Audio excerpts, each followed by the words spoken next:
Yokosu peeps, it's Oz. Today I'm going to be talking about life after Japan and the culture shock that comes with it. So awesome. However, before I get into that, I just want to talk about my free newsletter. I send it out once a month. It includes updates on my life, free articles about Japan, and links to videos, including some that are not available on YouTube. So sign up for it by clicking on the link in the information section below. So first of all, culture shock is the feeling you get when you enter a new society, a new country, a new culture. So for me, my first instance of culture shock was when I left Toronto. I'd been there my whole life and I moved to Japan for the first time. Every day I saw or witnessed or experienced something new. Sometimes good, sometimes bad. Actually, to know more about my life in Japan for the last 15 years and all the good things and bad things that happened to me, definitely check out my channel. There's a whole bunch of videos about Japan. I'll put some links for some videos that are specifically about life in Japan.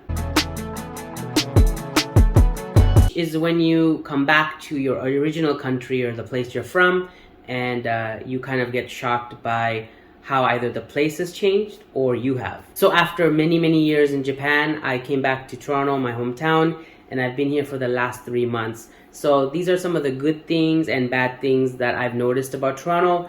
I don't know if that happened recently. Some of them happened because of COVID, for example, but other things that were probably already just there, I just hadn't noticed them. We'll start with the good things because unfortunately there's less of those than bad.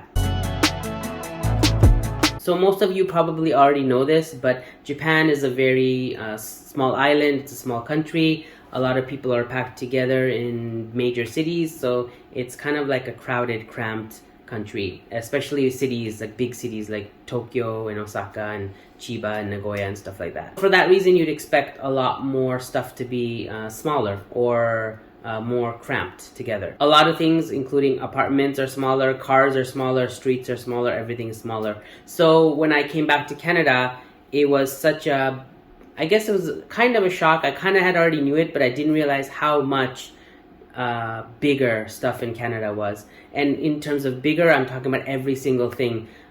Starting with people. People are actually a lot more bigger, both this way and this way. I'd kind of got used to people being, especially women, being around the same height as me or a little bit taller. So I was shocked to see that a lot of people are much taller and bigger here. As well as people, homes, houses, and apartments are much more spacious, much more bigger. Cars are also very big too, because in Japan we have very tiny cars, a lot of little small cube looking cars, whereas here there's a lot of big cars. Even just regular sedans are bigger. Food, of course, everyone says that food is much bigger, especially when you go out to eat at like fast food places or like restaurants. It's probably 3 times the amount of food that you would get at a Japanese restaurant or a Japanese fast food place. Even dogs are bigger. When I was in Japan, Maple was one of the biggest dogs in the neighborhood. There was a couple of like golden retrievers, but overall Maple was the biggest dog usually, whereas now he's pretty much like the tiniest dog. Everyone thinks he's a puppy. Everyone sees Maple, and though he's a 93-year-old, I guess in human years or dog years, he's 13 years old, so he's an old dog. But whenever people see him, they're like, oh, what a cute little puppy. But yeah, I'm not complaining. I actually like the big stuff. I like having more space. I like having the streets are wider, the cars are bigger, so there's more space. It's easier to move around and not be, especially now when you're supposed to social distance and not get too close to people. Having the shops and restaurants and everything have wider tables and bigger aisles, and it just feels a lot more free, and you can just like get a breath of fresh air just being not cramped and surrounded by people all the time. The weather is actually nicer here. Although I like Japan and I enjoyed the Japanese lifestyle, one thing I dreaded was the summer. The summer was super humid and super hot, and it still is, as I've been hearing from friends who are still there. But here, even though it's summer and it is hot, but it just doesn't feel, because of the humidity, it just doesn't feel as hot. I'm sure the winter will probably be different because it's probably going to be much more colder here than it is in Japan. But I've lived in Hokkaido and it was pretty cold there, and I think the difference between Canada and Hokkaido is the houses and the buildings here are much more suited for cold weather, insulated, more central heating, stuff like that makes it an easier life here as long as you stay indoors. Whereas in Japan, whether you're outside or inside, you're usually freezing cold. This might be another shocker. I think the people are actually more friendly. I'm not saying Japanese people are not friendly. Japanese people are very nice, very kind, very polite. But I think that's the difference. I think in Canada, I've noticed talking to people are not that polite. However, they are much more friendly. And I know that sounds like it's the same thing, but I feel like in Japan, you get that kind of fake standardized politeness that you're supposed to do, the things you're supposed to do, like you're supposed to nod or say konnichiwa or, you know, make pleasantries when you go to the shop or something. Everything is kind of like structured politeness, whereas in Canada, people aren't as friendly to you like that in that service style. But when you actually talk to them, they're actually really friendly. They hold longer conversations. People are much more honest. They talk more about what they're really feeling. Whereas with Japan, it's a very kind of coded, polite language. So I found that, especially with strangers, Canadians are much more friendly. And that friendliness is also like, it goes into like not just meeting strangers, but people at work and school and stuff. Also a lot more friendly, a lot more open, a lot more conversation. Whereas in Japan, it's very not shy, but very limited and very you just do the bare minimum of talking that you have to do to, you know, make society flow.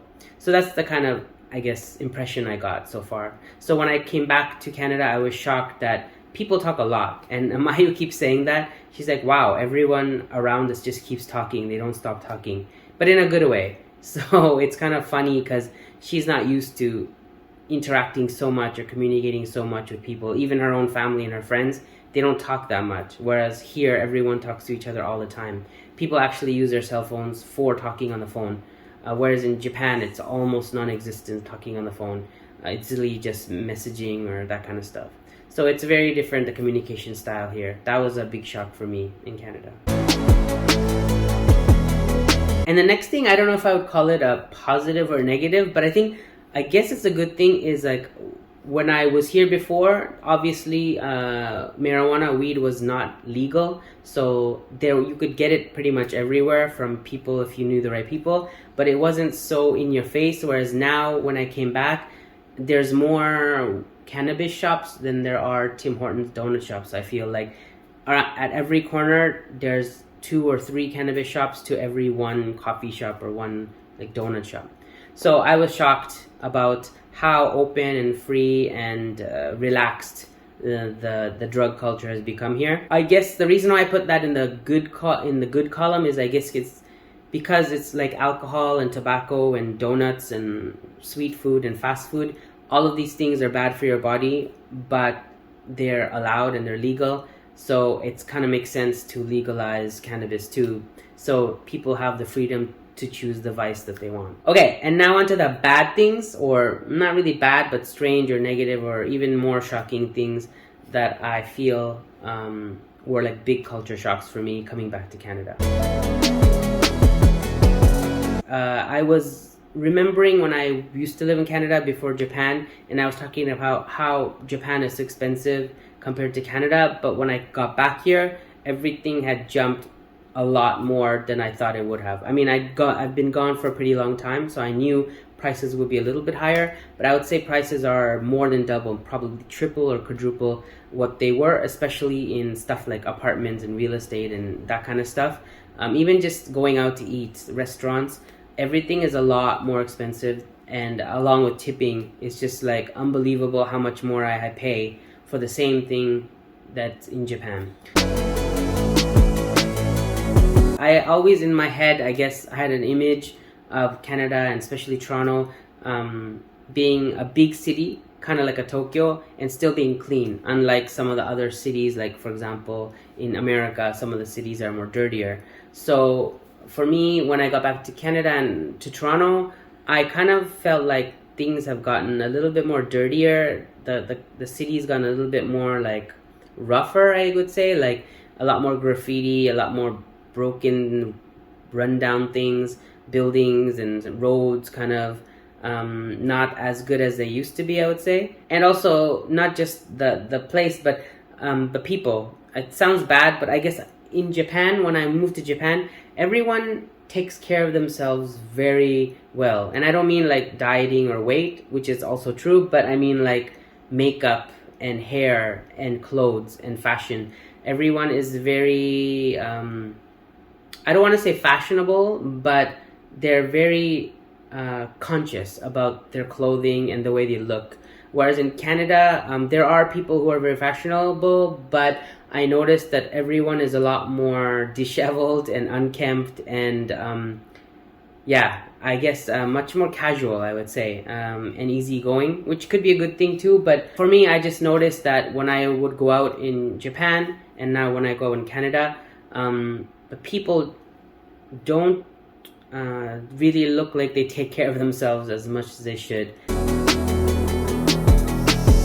And maybe this is something that just started maybe in the last couple of years since COVID began, but I noticed there's a lot more homelessness and poverty. And when I used to live in Toronto, I used to live in downtown Toronto, so I used to live very close to the CN Tower, and I know of the homeless people that were there, so I'm not saying there was no homeless people before, but definitely I've seen an increase in, when I got back, I was shocked to see the amount of people that are homeless or struggling to survive, or, you know, just the poverty, and also along with the poverty and homelessness, the mental illness. I always used to say, like, wow, there's so many mental people in Japan, like, there's, especially on the trains and the public transit and stuff, there's always like one weird or strange person per cart, I would say. But after coming back to Toronto, I was shocked that I feel there's way more mental illness unchecked here than there is in Japan. There's definitely something going on, and I don't know if it's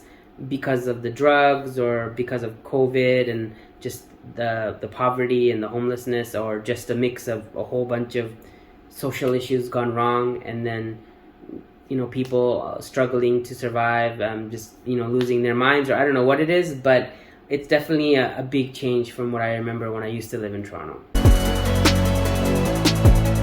Another thing I noticed, and I guess it was always there, but I just didn't notice because when I lived here, it was just, I was part of that culture, was the volume, the loudness of everything outside. The cars outside, there's loud music blaring from most of the cars, whereas in Japan, it's not that popular. You know, honking a lot and speeding and making those like noises and stuff. That's not as popular in Japan as it is, I found that in Canada.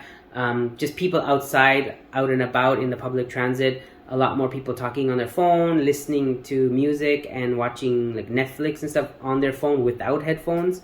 A lot of people just like blaring these like loudspeakers in the train or in the bus, even though there's other people sitting there. So I felt like the people are very loud and talking and laughing and screaming and yelling and joking around. I mean, it's a very vibrant atmosphere, and it's kind of, sometimes it's good, but I really noticed that I was used to the silence. Like in Tokyo, it's such a big city, but you can walk down the street and it's so silent. All you hear are like the beeping of the traffic lights. Other than that, it's very quiet. Sometimes you might hear like an announcement from a truck for some advertisement, but overall most people are very quiet and silent while they're walking, whereas here it's very, very loud.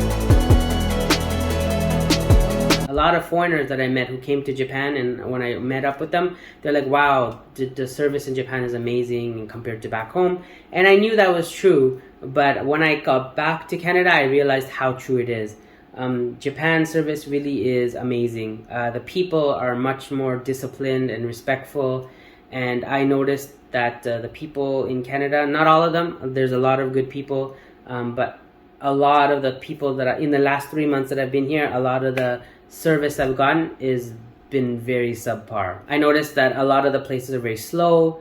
The staff don't really pay attention. They don't really answer the questions, or don't know the answer to questions and don't know how to search for the answer. I also noticed that a lot of people are distracted. They're either talking to their coworkers rather than the person that they're serving, or they're talking to their friends, Or, for example, when I was in a department store, there was a security guard who was just watching streaming video on his phone. There was people at the cash register where I go to all the time for grocery shopping who are always talking, screaming to the person next to them and talking while they're, serving me. And it's very, I don't want to say rude, but it comes across as very disrespectful, especially since I'm used to such amazing service. So I've been spoiled. So after like more than a decade of having people who are so kind and nice and friendly to you, no matter how fake it is, just having that politeness and contrasting it with what I get now, I'm surprised. Like a lot of the times I feel like, how did these people get this job and how can they still keep it? But I guess that's just the way it is here. Customer service just means making sure you take the person's money and get them out the door, and as long as the transaction happens, it happens. Stores, a lot of the stores I've been into are in really bad condition, and the people themselves are not very, you can tell they don't like their job and they're just there for a quick paycheck, which makes sense. That's what everyone's there for. But it would be nice to go to a place where you feel like they actually care about the place and the product and the people, the customers.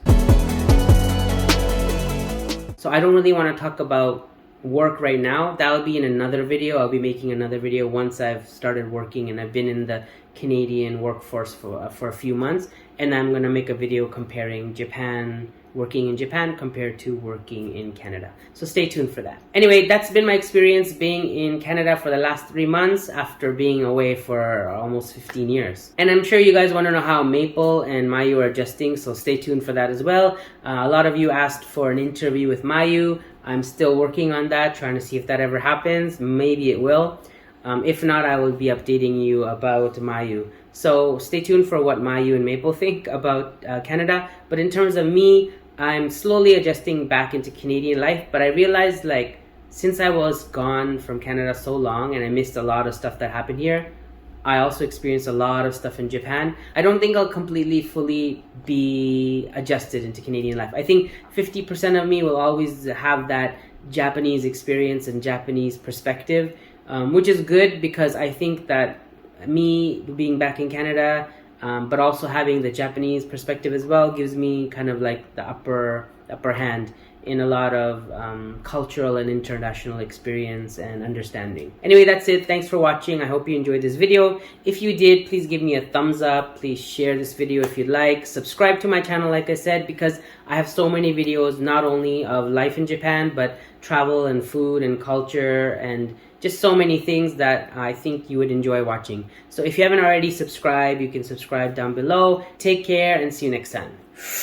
Peace. This is the end of a video by a brown man born in Canada, who lived in Japan and is back in Toronto, with a Japanese wife and a dog named Maple. Mother's in here with us, Harris. Would you like to leave a message? I'll be sure that she gets it. Yes, Mom, will you get out of there, please? You're no fun!